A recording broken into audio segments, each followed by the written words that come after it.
আরজিকর আবহের মধ্যেই পদত্যাগ করেছিলেন ইন্ডিয়ান মেডিকেল অ্যাসোসিয়েশনের মালদা শাখার সহ-সভাপতি তপন হালদার। এবারে মালদা শাখার সভাপতি পদ থেকে অপসারিত করা হলো ডক্টর তাপস চক্রবর্তীকে। আরজিকরের ঘটনার পরের দিন সেখানে চিকিৎসক সুশান্ত রায়, অভিক দে এবং সুনিতা পালের সঙ্গে দেখা যায় মালদার চিকিৎসক তাপস চক্রবর্তীকে, যিনি একই সঙ্গে ওয়েস্ট বেঙ্গল মেডিকেল কাউন্সিলেরও সদস্য। যদিও নিজের অপসারণকে অসাংবিধানিক বলে দাবি করেছেন তিনি, তার পাল্টা দাবি ঘটনার দিন কলকাতায় ওয়েস্ট বেঙ্গল মেডিকেল কাউন্সিলের বৈঠক চলার সময় এই ঘটনার খবর এসে পৌঁছয়। এরপর ওয়েস্ট বেঙ্গল মেডিকেল কাউন্সিলের সভার সিদ্ধান্ত অনুযায়ী প্রতিনিধি হিসেবে তিনি আরজিকরে গিয়েছিলেন।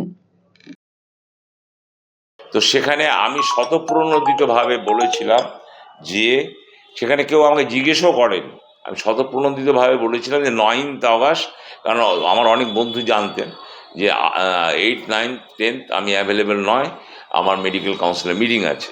তো 9th অগাস্টে যে আমি আরজিকরে গিয়েছিলাম সেটা আমি এখানে এসে স্বতঃপ্রণোদিতভাবে বলেছি। হ্যাঁ, দুটো মিটিংয়ে ভিভিডলি ডেসক্রাইব করেছি। তো কিন্তু আনফর্চুনেটলি লাস্ট 6 এবং 7 সেপ্টেম্বর সাংগঠনিক কাজে, এটাও আমার শিডিউল ছিল, আমি কলকাতায় ছিলাম। 5 তারিখ থেকে আমাদের একটা হোয়াটসঅ্যাপ গ্রুপ আছে, সেই গ্রুপে কতিপয় সদস্য, হ্যাঁ, একটা হাতে গোনা কয়েকজন সদস্য, তারা সমানে বিভিন্ন রকম পোস্ট করতে থাকে। তাদের একটাই যে মিটিং ইমিডিয়েট ডাকা হোক, মিটিং ইমিডিয়েট ডাকা হোক, তাদের নলেজেই নেই, কারণ তারা তো সেসব মিটিংয়ে উপস্থিতি হয়নি। তাদের কাছে নোটিশ গেছে, সই করেছে, নোটিশও বোধহয় পড়েনি যে এতগুলো মিটিং হয়েছে, তাদের মাথায় নেই। তো আমাকে তখন আমার সেক্রেটারি ডক্টর পীযূষ কান্তি মণ্ডল জিজ্ঞেস করে যে স্যার কী করবো। আমি বললাম তারা আমাদের দীর্ঘদিনের vice president doctor Himachal Das আছে, ডক্টর হিমাচল দাস, ডক্টর পীযূষ কান্তি মণ্ডলের নামে নোটিশ বেরোবে।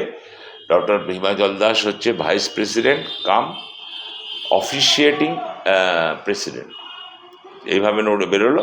কিন্তু সেইখানে খুবই মুষ্টিমেয় কয়েকজন চিকিৎসক এমন আচরণ করেছেন যেটা কিন্তু আইএমের মালদার কোনো মিটিংয়ে বিগত দিনে কেউ সিনিয়ররা প্রত্যক্ষ করেননি।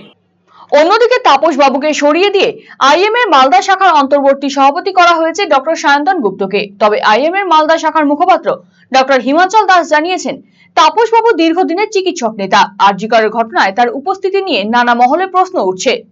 ক্লিনচিট না পাওয়া পর্যন্ত তাকে অব্যাহতি দেওয়া হয়েছে। আসলে আরজিকর মেডিকেল কলেজে যে ঘটনাটা হয়েছিল, ডক্টর তাপস চক্রবর্তী নিজেই বলেছেন যে সেদিন তিনি সেখানে উপস্থিত ছিলেন অন্যান্য সদস্যদের সঙ্গে, এবং বিভিন্ন মিডিয়ায় আরও বিভিন্ন রকম সংবাদ মাধ্যম থেকেও নানা রকম খবর আমরা পাচ্ছিলাম। সেই ভিত্তিতে আমাদের বিভিন্ন সদস্যদের মনে ক্ষোভ জাগে, যার জন্য আমরা জিবি মিটিং ডাকি এবং জিবি মিটিংয়ে সভাপতিত্ব করার পারমিশন তদানীন্তন সভাপতি ডক্টর তাপস চক্রবর্তী নিজেই আমাকে হোয়াটসঅ্যাপে দেন এবং আমরা জিবি মিটিং করি। 1 ঘন্টার নোটিশে আমাদের জিবি মিটিং ডাকতে হয়। তাতে যে উপস্থিত ছিল আমরা তাতেই সন্তুষ্ট, কারণ 1 ঘন্টা অত লোক হওয়া অসম্ভব, তা সত্ত্বেও হয়েছে। এবং সেই মিটিংয়ে আমরা সর্বসম্মতিক্রমে সিদ্ধান্ত নিই যে আপাতত ওই ঘটনার জন্য ডক্টর তাপস চক্রবর্তীকে প্রেসিডেন্ট পদ থেকে সাময়িকভাবে অব্যাহতি দেওয়া হলো এবং আন্দোলন চালিয়ে যাওয়ার জন্য ডক্টর সায়ন্তন গুপ্তকে আমরা অন্তর্বর্তীকালীন সভাপতি হিসেবে বেছে নিই।